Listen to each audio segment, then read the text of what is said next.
History media T V کے معزز ناظرین اکرام، السلام علیکم۔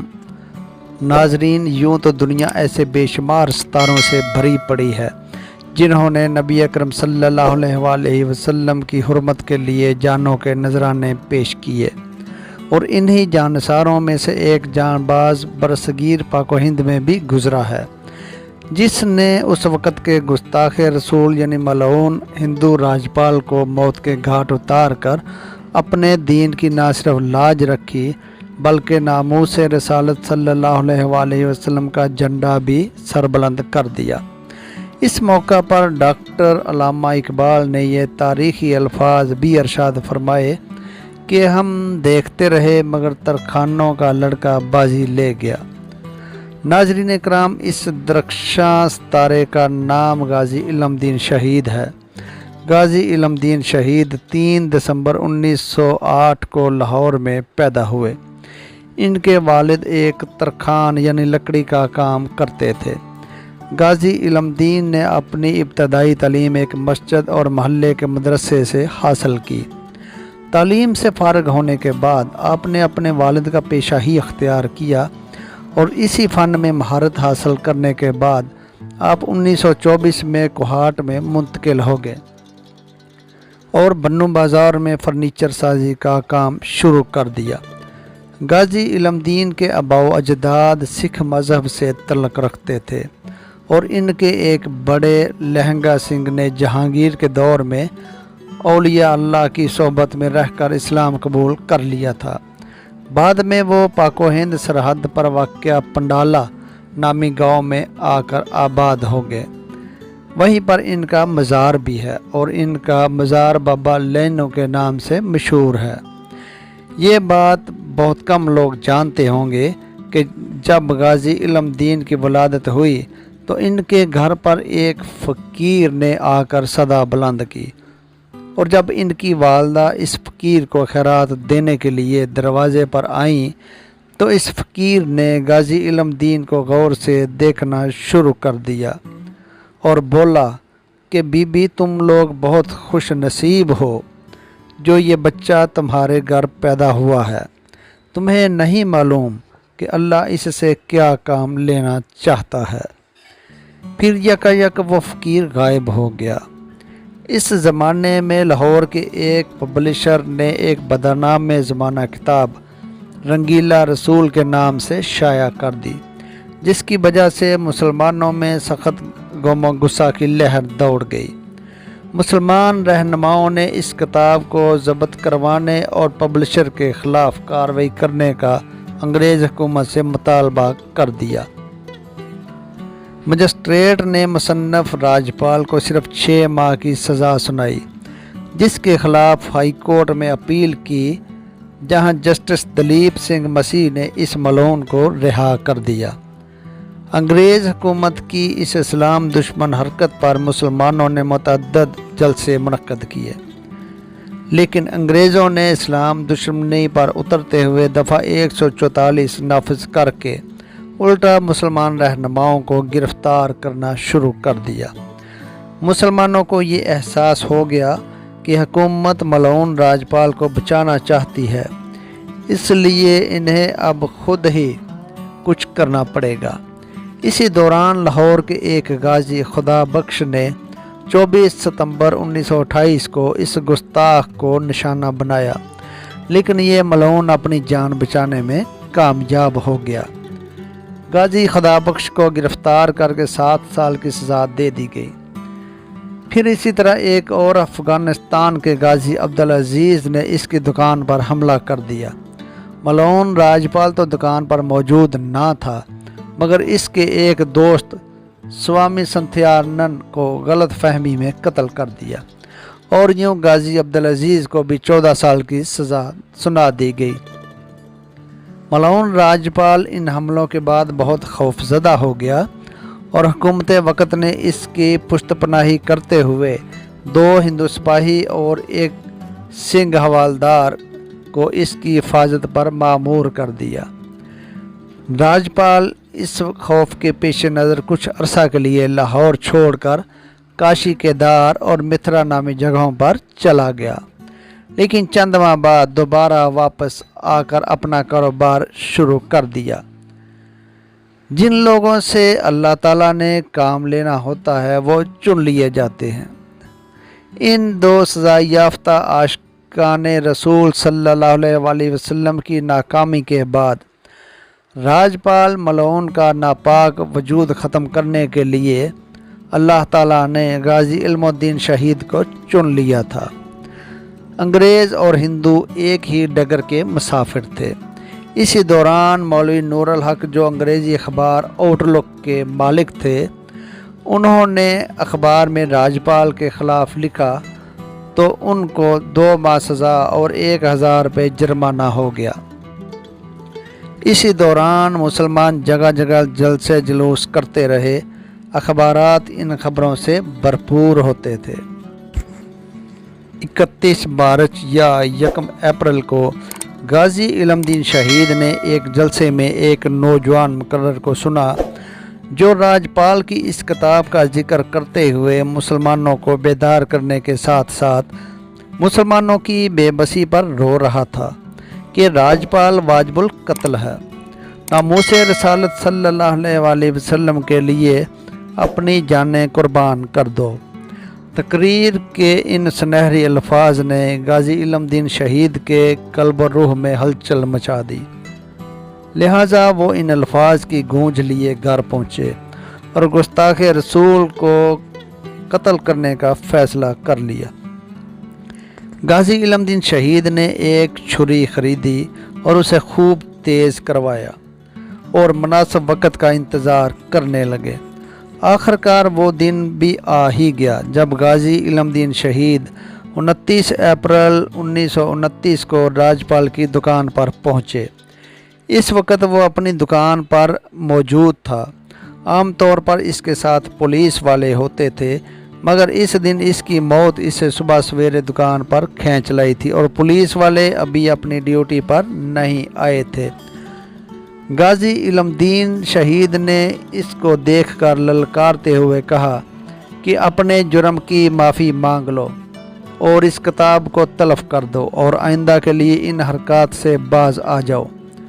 ملعون راجپال نے اس بات کو دھمکی سمجھ کر نظر انداز کر دیا اور مزید بکواس کرنے لگا۔ اس پر غازی علم الدین نے ایک ہی وار میں اس کا کام تمام کر دیا۔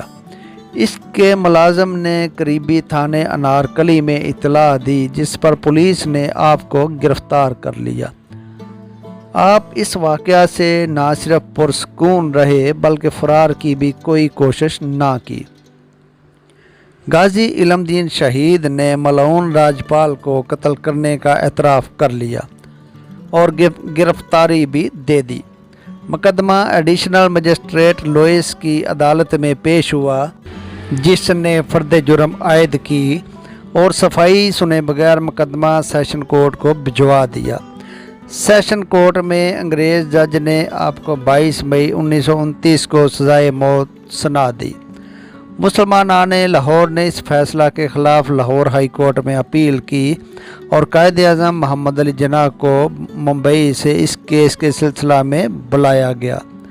15 جولائی کو لاہور ہائی کورٹ کے 2 ججز نے غازی علم الدین شہید کی سزا کو بحال رکھا اور اپیل خارج کر دی۔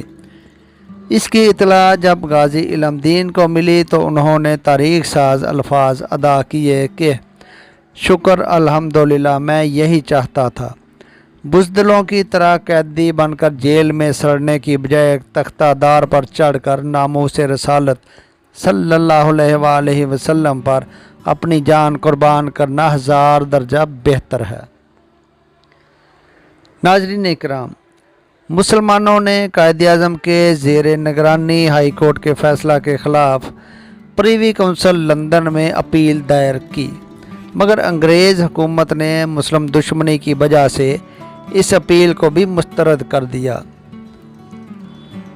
نماز پڑھنے، زکوٰۃ دینے اور شریعت محمدی پر قائم رہنے کی غازی علم الدین شہید نے وصیت کی، لہٰذا 31 اکتوبر 1929 کو بروز جمعرات کو دجال و شیطان کے ان پجاریوں نے